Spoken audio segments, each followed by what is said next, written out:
Olá menina tricolor, olá menino tricolor, muchachas e muchachos, vamos que vamos. Ex-comunicador que vos fala, Felipe Guimarães. Este é o canal Ligado no Flu, canal que fala preferencialmente do único, legítimo, autêntico, original clube tricolor do futebol mundial. Meus amigos, agradeço a companhia de todos, peço licença para adentrar na sua vida, adentrar na sua casa e peço também desculpas por ontem, após o jogo do Fluminense contra o Ceará na última quarta-feira, não ter produzido conteúdo para o canal, mas a quinta-feira foi um dia muito corrido, muito atribulado, acabei não conseguindo gravar absolutamente nada. Mas hoje, sexta-feira, dia 9 de julho de 2021, estou eu aqui para fazer esse vídeo. Pode ser um pouquinho longo, até porque eu gosto muito de falar e também não tenho uma perfeita dicção, mas hoje inclusive eu fiz até anotações aqui para falar sobre Fluminense Ceará e algumas notícias do dia de ontem e do dia de hoje do nosso querido, amado Fluminense Futebol Clube. Vamos lá, rapaziada. Passar para vocês inicialmente aqui, começar pela notícia antiga, da minha impressão sobre o jogo de quarta-feira. Eu só assisti o primeiro tempo até os 35 minutos. Após isso eu tive um problema familiar, tive que entrar em deslocamento da minha residência para a casa da minha tia e depois somente assisti aos primeiros 10 minutos do segundo tempo. Tá? O resultado, para mim, em si, foi péssimo, horrível. Tá? É o segundo Campeonato Brasileiro, a segunda edição, que em casa, no Rio de Janeiro, com o nosso mando de campo, que a gente não ganha do Ceará. Esse ano 0-0, ano passado, estávamos perdendo no Maracanã por 2-1 até o final do jogo, quando o Fluminense empatou com o gol do Danilo Barcelos no passe do Fred. Ou seja, dois jogos que nós não ganhamos do Ceará no Rio de Janeiro. Pelo menos mal que ano passado nós conseguimos a vitória em Fortaleza sobre esse mesmo adversário. E esse ano a gente não sabe como será. Tá?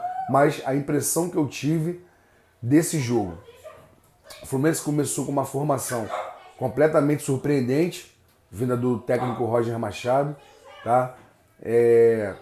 Com o Gabriel Teixeira no lugar do Nenê, do Casares, do Ganso, né? Caio Paulista aberto pela esquerda, Luiz Henrique aberto pela direita.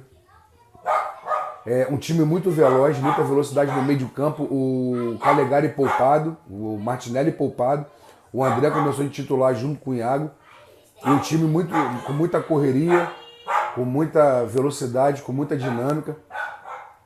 Só que o problema do Fluminense eram as infiltrações, pelo menos até os 35 minutos que eu vi do primeiro tempo, as infiltrações não estavam acontecendo. O Luiz Henrique muito mal pelo lado direito, mal não, mas não estava bem pelo lado direito. O Gabriel Teixeira não estava conseguindo se encontrar pelo meio de campo, ali na armação da jogada. Acho que o Gabriel não tem essa vocação de ser armador, tá? Ele é mais um carregador de bola do que propriamente o armador. Eu já disse aqui inúmeras vezes, o único jogador que nós temos no elenco, tá, para ser o armador, para dar aquele passe, mas não vou repetir aqui para não ser... não ficar insistindo e de repente alguém não se agradar, mas enfim, é a minha visão, é a minha opinião, tá? O único aparentemente que estava ali com vontade de ir para cima, e foi assim também no Fla-Flu, foi o Caio Paulista, com todas as ressalvas que nós temos com esse jogador, né? Ele melhorou, evoluiu, mas eu não acredito, não gosto muito dele... Desculpa, jogando pelo lado esquerdo. Então o Roger optou por isso, dele jogando pelo lado esquerdo, o Luiz Henrique pelo lado direito. Acabou que o lado esquerdo do Fluminense foi o mais acionado, porque o Gabriel Teixeira chegava muito do Caio Paulista, do Egídio, e do lado direito o Iago não fazia o mesmo com o Samuel Xavier e com o Luiz Henrique, até porque o Luiz Henrique também tem uma dificuldade de pegar essa bola, de partir para dentro e de conseguir definir uma jogada, né? Ele às vezes se embola, enfim. Mas de qualquer forma, o Fluminense começou bem, começou marcando pressão no campo do adversário, não levando susto nenhum, e teve logo aos 4 minutos de jogo um gol pessimamente anulado, muito mal anulado. Por quê? O Luiz Henrique, quando pega a sobra que ele bate, o Caio Paulista está impedido. Só que isso na regra antiga. Na regra atual, a partir do momento que o zagueiro tem a intenção de cortar a bola, para que a bola não chegue ao gol dele, ou próximo ao gol dele, se configura uma nova jogada. E nessa configuração, nessa nova regra, o Caio Paulista estava completamente em condições legais de finalizar como finalizou e fez o gol. Só que o árbitro de quarta-feira, pessoal, muito fraco, muito fraco. Se eu não estou enganado, é a primeira vez que ele apita um jogo. Acho que do Fluminense é a primeira vez. Mas no Campeonato Brasileiro, eu acho que é o primeiro jogo dele. Irritou os dois times. Qualquer toque um jogador no outro, ele marcava falta. Muito fraco. Assim, ele pode até evoluir. É um árbitro novo. Ele pode até evoluir. Mas muito ruim. Irritou demais irritou demais os jogadores. Irritou os torcedores. Pô, cara, eu fiquei assim, abismado com a vontade dele de a qualquer momento dar falta. O negócio dele era dar falta. Ele não estava preocupado em deixar o lance correr. E prejudicou muito o Fluminense. E nesse lance do Caio Paulista do gol anulado, o Bandeirinha corre para o meio de campo e ele também dá. Só que aí tem o VAR. O que é o VAR para muitos árbitros no Brasil? É muleta. Eles se apoiam naquela muleta, no VAR, para poder esperar. Não, vamos ver o que tem ali o que o vídeo vai ver. E aí, quem estava no árbitro de vídeo? O Braulio. O nome do árbitro que estava no vídeo, árbitro da FIFA, aqui pelo Brasil, é o Braulio. Braulio, sei lá o nome dele, Braulio Cordeiro, não sei, não faço questão de saber. É um árbitro fortinho, alto, moreno, é da mesma academia lá daquele outro fortão pra caramba lá, que eu esqueci também o nome dele agora. E é um árbitro também fraco, limitado. E aí ele, sentado dentro de uma sala com ar-condicionado, com câmera para ele ver em vários ângulos, ele consegue me interpretar que o lance não foi uma jogada continuada pelo defensor do Ceará. Quando todo mundo viu que o chute do Luiz Henrique poderia até chegar nas mãos do goleiro, mas o defensor do Ceará fez questão, teve a vontade e foi voluntário em chutar a bola. Nesse momento, não configura mais impedimento, gol legal e foi mal anulado. E o comentarista da transmissão também ainda falou essa asneira de que não configura, errou. Comentou merda, o VAR fez merda e o árbitro acabou sendo prejudicado dentro de campo. Tudo bem. E aí o Fluminense continuou jogando melhor que o Ceará, atacando mais, com mais vontade, marcando forte, time com velocidade. Só que aí cai aquela situação que eu já tinha falado semana passada. O problema da tomada de decisão. O Gabriel Teixeira toma decisões erradas, além de não ser o jogador para armar ali aquela jogada, tá? Toma decisão errada e aí erra no passe. O Luiz Henrique, a mesma coisa. O Luiz Henrique teve o primeiro tempo que ele entrou sozinho, ele entrou junto com o zagueiro do Ceará, o André entrando sozinho pelo meio, ao invés de tocar para o André, a bola estava na perna direita do Luiz Henrique, e ele com a perna esquerda já não é tão bom, com a perna direita pior ainda, em vez dele tocar para o André fazer o gol, ele deu um chute lá na piscina de São Januário. Enfim. E o segundo tempo, aí eu não assisti mais, né? Não assisti mais, e o Fluminense acabou tendo as melhores oportunidades, tendo mais iniciativa do jogo. Veio o segundo tempo, o início do segundo tempo, Caio Paulista quase fez um golaço, o goleiro defendeu com o osso do dedão, e depois uma cabeçada no escanteio, na consequência dessa jogada, um escanteio que o Luca cabeceou uma bola e o goleiro acabou salvando. O goleiro foi o melhor em campo, e por ser o melhor em campo, mostra justamente que o time jogou melhor e teve mais vontade. Tá? E acabou sendo um péssimo resultado, 0-0. Mais uma vez o Fluminense não consegue vencer o Ceará no Rio de Janeiro. E terminamos a rodada na segunda página da tabela, em 11º lugar. Não ultrapassamos o Ceará e fomos ultrapassados pelo Corinthians, que ganhou da Chapecoense no jogo de ontem, quinta-feira. Então vamos à notícia de hoje.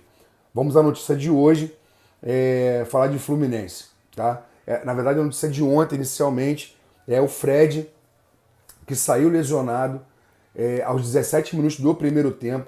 Foi constatado numa ressonância magnética que ele tem um edema na coxa e não tem previsão de retorno. Já está fora do jogo de amanhã contra o Sport lá no Recife e também já está fora do jogo contra o Cerro Porteño no Paraguai na próxima terça-feira. O Fluminense não tem substitutos para o Fred, porque inicialmente o Bobadilla está com problema na panturrilha, tá? E o Abel Hernandes está fazendo tratamento intensivo com a fisiologia, com a fisioterapia, para poder ter condições de substituir o Fred na próxima terça-feira. E aí, não dá para saber se o Abel terá condições, acredito que não, porque já está há alguns dias sem fazer o treinamento. Só que uma boa notícia, tá? Duas boas notícias, na verdade, são as seguintes. Primeiro, o João Neto, o Roger, já chamou o garoto para fazer os treinamentos com o time profissional, já puxou ele do Sub-23, ele estará à disposição para o jogo contra o Sport e provavelmente para o jogo contra o Cerro Porteño pela Libertadores na próxima terça-feira. João Neto é um garoto novo, tem 18 anos, pode render, tem potencial e tem que ganhar experiência. E a outra boa notícia, essa saiu no site Saudações Tricolores, que o João Kennedy, que teve Covid, estava afastado por conta de problemas advindos dessa doença, desse vírus maldito. Ele está treinando desde o último domingo com o time Sub-23, fisicamente com o time Sub-23, treinará até amanhã, esse próximo sábado, dia 10, e no domingo, dia 11, estará treinando com o time profissional que retornará do Recife. Ficará a cargo do Roger Machado se ele será relacionado para o jogo contra o Cerro Porteño. Eu acho muito difícil, mesmo que o Abel tenha condições de retornar e o João Kennedy também, deles serem titulares.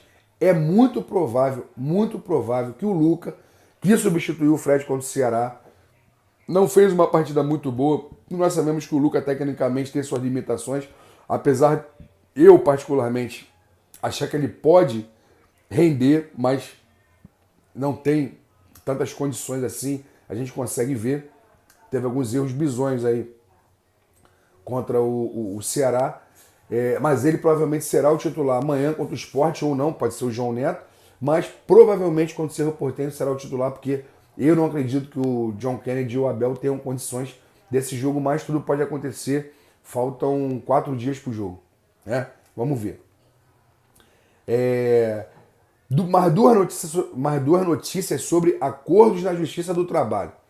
Tá? Há 2 vídeos atrás eu falei sobre o André Luiz e o Arouca, e hoje, na sexta-feira, saíram mais 2 notícias de que o Fluminense fez mais 2 acordos.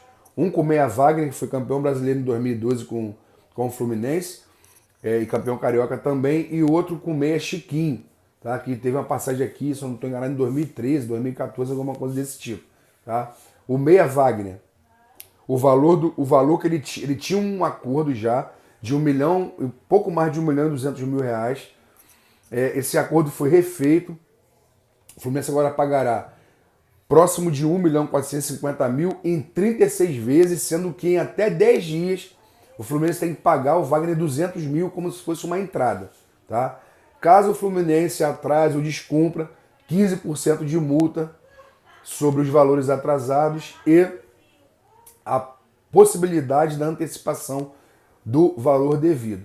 E com relação ao Chiquinho, o acordo é na casa de 450.000 reais e o Fluminense parcelou esse valor em 12 vezes de 36.000, ou seja, 36.000 de Chiquinho, 36.000 do Arouca, mais o do Wagner, mais o do André Luiz, que os valores não foram divulgados. O Fluminense vai pagar aí 4 salários de 4 jogadores e 6 estarem jogando, mas são problemas das dívidas antigas que o Fluminense tem nesse momento.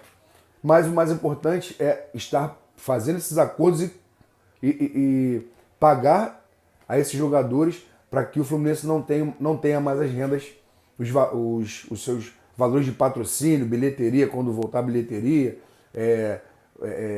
transmissões de televisão, venda de jogadores bloqueados ou penhorados por essas dívidas. Tá? E para encerrar, uma notícia ruim: nosso Sub-17 ontem foi goleado pelo São Paulo por 4-1 no jogo de ida do brasileiro da categoria. O jogo foi no CT de Cotia, o CT da base São Paulina. Praticamente o Fluminense está eliminado, dá adeus à competição, depois de ter sido campeão em 2020. É um time jovem, novamente, é um time remontado. O único jogador daquela geração é o Arthur, que é bom de bola, tem um futuro, tem potencial. O restante são jogadores que estavam na reserva do time campeão e alguns jogadores advindo aí do Sub-15, né, que passaram para a nova categoria. E tem que amadurecer, tem que ganhar experiência. O time do São Paulo, pelo que eu estava lendo, alguns jogadores do ano passado, campeão da Copa do Brasil e da Supercopa, continuam no Sub-17, porque ainda tem a idade para disputar essa categoria, né? E o Fluminense foi goleado e, infelizmente, praticamente dá adeus à competição, não vai poder mais defender esse título. E para fechar, uma notícia boa: as meninas do Sub-18 no Campeonato Brasileiro venceram o primeiro jogo contra o Minas Brasília. O jogo foi em São Paulo, fizeram tipo uma bolha, né? Todos os times estão, todos os times não, os times de alguns grupos estão no mesmo local para não haver a questão da contaminação por conta do vírus. O Fluminense perdeu o primeiro jogo para o nosso rival aqui do Rio de Janeiro e ontem, venceu por 2-0, e amanhã, sábado, tem mais um jogo para poder ganharmos, tentarmos aí a nossa classificação e passarmos do grupo. Beleza, meus amigos? 17 minutos de vídeo. Um grande abraço a todos, fiquem com Deus, uma boa noite, um bom dia, uma boa tarde, um ótimo final de semana. Forte abraço, saudações tricolores e no mais, vence Fluminense. Amanhã, videozinho pré-jogo e também falando de Brasil, Argentina e Inglaterra e Itália pela Eurocopa. Um abraço, fui!